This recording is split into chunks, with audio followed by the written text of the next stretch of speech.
안녕. 오늘도 재미있는 성경 이야기 들려줄게. 3권 2편 둘째 이야기, 말하는 나귀. 이스라엘 자손들이 장대 위에 달린 뱀을 쳐다볼 때처럼 하나님의 말씀을 믿게 되자 모든 일은 순조롭게 잘 되어 갔어요. 광야의 끝에 가까이 올 때 멀리 보이는 기름진 땅을 보며 그들은 뛸 듯이 기뻐했어요. 그런데 여기서 모세는 전에 하던 것과는 전혀 다른 일을 벌였어요. 이스라엘 족장들에게 그들의 지팡이나 막대기로 우물을 파도록 명령한 것이었어요. 여러분은 끝이 무딘 막대기로 모래 구덩이를 파본 적이 있나요? 얼마나 깊이 파지던가요? 족장들이 일하는 모습을 구경하려고 많은 사람들이 모였어요. 사람들의 얼굴에는 빙그레 미소가 떠올랐어요. 여러분이 다니는 교회의 장로님들이 긴 막대기로 구덩이를 파는 광경을 본다면 여러분은 어떻겠어요? 조금도 파지 못할 것은 뻔한 일이죠.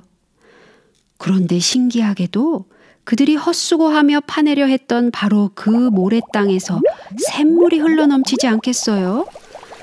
하나님께서는 이것으로써 다시 한번 그분의 능력과 돌보시는 사랑을 보여주셨어요. 그들 스스로는 아무것도 할 수 없는 것이었어요. 백성들은 샘물을 보며 다음과 같이 노래를 부르기 시작했어요.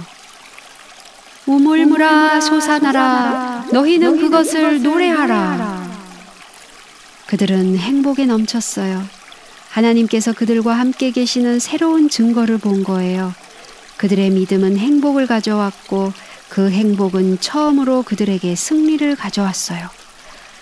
북쪽으로 나아갈 때 그들은 아모리 왕 시혼에게 그 나라를 통과하게 해달라고 간절히 청했어요. 하지만 그는 거절했어요. 그들이 밭이나 포도원으로 가지 않고 왕의 대로로만 지나가겠다고 약속했는데도 그는 군사를 데리고 그들을 치러 왔어요. 그 싸움에서 이스라엘은 아르논 강에서 야복강까지의 모든 성을 점령하고 이겼어요. 여러분이 지도를 보면 아르논 강이 사해로 흘러들어가고 야복강이 요단강으로 들어가는 것을 볼 수 있을 거예요. 그것을 보면 이스라엘 자손이 얼마나 많은 땅을 아모리인들에게서 점령했으며 그들이 어떻게 가나안에 이르기까지 사해의 동쪽을 더듬어 올라갔는지 알 수 있을 거예요. 바산 왕 옥이 뒤를 이어서 이스라엘을 치러 왔어요. 그는 거인이었으며 그의 백성들은 튼튼한 진으로 되어 있는 산에 살고 있었어요. 그렇지만 그들은 싸움에 완전히 지는 바람에 땅을 모조리 뺏기고 말았어요. 이때부터 다른 나라의 왕들은 이스라엘을 무서워하기 시작했어요. 모압 왕 발락도 그 중에 한 사람이었어요. 그는 겁이 나서 동료인 미디안 사람들에게 이렇게 말했어요. 이제 이 이스라엘 무리가 소가 밭에 풀을 뜯어먹음같이 우리 사면에 있는 것을 다 뜯어먹으리로다. 그때 그는 한 가지 꾀를 생각해냈어요. 만일 그가 이스라엘을 힘으로 이길 수가 없다면 어떤 마술사로 하여금 그들을 저주하게 해서 약하게 한 다음 그 땅에서 쫓아내는 것이에요. 그는 발람이 이런 일을 할 만한 사람이라고 생각했어요. 그러나 발람은 200리나 떨어진 메소포타미아에 살고 있었어요. 이 일이 그 먼 데까지 사람을 보낼 만한 중요한 일일까요? 발락은 곰곰이 생각했어요. 그의 나라는 매우 위태한 지경에 빠져 있었어요. 이 길 외에 다른 길은 없는 것처럼 보였어요. 드디어 그는 발람을 꼬이기 위하여 막대한 돈과 함께 사신들을 보냈어요. 발락이 말하기를 보라, 한 민족이 애굽에서 나왔는데 그들이 지면에 덮여서 우리 맞은편에 거하였고 우리보다 강하니 청컨대 와서 나를 위하여 이 백성을 저주하라. 발람은 사신들이 전하는 말을 들었지만 거절하고 말았어요. 그들은 할 수 없이 그를 두고 먼 모압까지 돌아갔어요. 발람이 사신들과 함께 오지 않은 것을 보았을 때 발락은 매우 낙심했어요. 그러자 그는 자기 나라에서 가장 높은 사람들을 뽑아서 전보다 더 많은 돈과 함께 발람에게 보냈어요. 그리고 그가 와서 이스라엘을 저주하기만 하면 큰 명예를 주겠다고 약속했어요. 발람은 가기로 결정했어요. 그는 나귀 위에 안장을 지우고 모압의 귀족들과 함께 갔어요. 그것은 결코 쉬운 여행이 아니었어요. 길이 멀고 햇빛이 따가울 뿐만 아니라 이스라엘을 저주하러 가는 그를 막기 위해 발람이 모르는 사이 하늘에서 천사가 내려왔기 때문이었어요. 발람은 자기가 타고 가는 나귀가 천사를 볼 수 있고 말을 할 수 있다고는 꿈에도 생각하지 못했어요. 나귀가 길에서 벗어나 밭에 들어갔을 때에도 발람은 처음에 무엇이 잘못되었다는 것을 알지 못했어요. 그는 몹시 화가 났어요. 자기의 두 종과 모압 귀족들의 눈에 자기가 어리석은 사람으로 보였을 테니까요.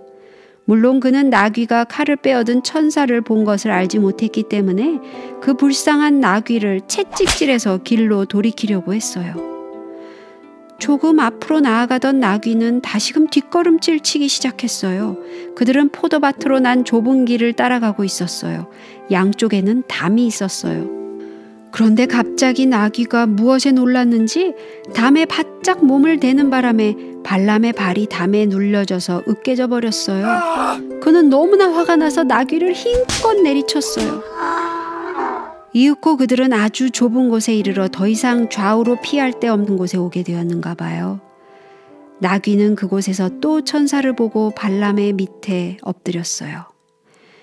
발람은 화가 머리끝까지 치밀어서 지팡이로 나귀를 마구 때렸어요. 바로 그때 그는 아무도 들어본 적이 없는 나귀의 목소리를 듣고 소스라치게 놀랐어요. 아니, 나귀가 말을 하다니? 물론 나귀가 한국어로 말하지 않고 히브리어로 말했겠지요. 나귀의 목소리가 어떻게 들렸는지 모르지만 여러분도 한번 들어보고 싶죠? 내가 내게 무엇을 하였기에 나를 이같이 3번 때리느뇨? 하고 나귀가 말했어요. 발람은 귀족들 앞에서 나귀에게 창피를 당한 것이 화가 나서 이렇게 말했어요. 내가 나를 거역하는 영혼이 내 손에 칼이 있었다면 곧 너를 죽였으리라. 불쌍한 나귀는 대답했어요. 너는 내가 오늘날까지 내 일생에 타는 나귀가 아니냐? 내가 언제든지 내게 이같이 하는 행습이 있더냐? 없었느니라. 발람은 마지못하여 대답했어요. 그때 여호와께서 발람의 눈을 밝히시고 나귀가 보았던 모든 것을 보게 하셨어요. 여호와의 천사가 손에 칼을 빼어들고 서 있었어요. 발람은 즉시 머리를 숙이고 엎드렸어요. 천사가 맨 처음에 무슨 말을 그에게 했는지 아세요? 천사는 그 가엾은 나귀에 대해 이야기했어요. 하나님께서는 말 못하는 짐승도 그렇게 보살피고 계셔요. 너는 어찌하여 내 나귀를 이같이 3번 때렸느냐? 보라, 내 길이 내 앞에 패역하므로 내가 너를 막으려고 나왔더니 나귀가 나를 보고 이같이 3번 돌이켜 내 앞에서 피하였느니라. 나귀가 만일 돌이켜 나를 피하지 아니하였더라면 내가 벌써 너를 죽이고 나귀는 살렸으리라. 천사가 말했어요. 내가 범죄하였나이다. 하고 발람은 그 길로 즉시 집으로 가겠다고 말했어요. 그러나 천사는 말하기를 그 사람들과 함께 가라. 내가 네게 이르는 말만 할지니라. 하고 말했어요. 그리하여 발람은 모압의 귀족들과 함께 갔어요. 발락 왕은 기쁨에 넘쳐서 이스라엘 진영이 내려다 보이는 산 꼭대기로 발람을 데리고 갔어요. 이제 나를 위하여 그들을 저주하라. 발락이 말했어요. 그러나 발람은 저주할 수가 없었어요. 그 대신에 축복을 빌었어요. 발락은 화가 나서 다른 곳으로 또 다른 곳으로 그를 데리고 갔지만 모두 헛수고였어요. 발람은 한마디도 저주의 말을 생각할 수가 없었어요. 그는 천사가 말하라고 한 것만을 말했는데 그것은 모두 축복뿐이었거든요. 그는 이스라엘에 대하여 이렇게 말했어요. 너를 축복하는 자마다 복을 받을 것이요 너를 저주하는 자마다 저주를 받을지로다. 이것 때문에 발락은 매우 화가 났어요. 발람에게 준 그 많은 돈과 그를 데리고 오기 위해 보낸 많은 귀족들을 생각하면서 그는 소리를 버럭 질렀어요. 내가 그대를 부른 것은 내 원수를 저주하라 하미언을 그대가 이같이 3번 그들을 축복하였도다. 그러므로 그대는 이제 그대의 곳으로 달려가라. 발람은 자기의 어린 나귀를 타고 있는 힘을 다해 도망을 쳤어요. 집으로 돌아가는 길에 그 어린 나귀가 그에게 무슨 말을 했을까요? 여러분 정말 알고 싶지요?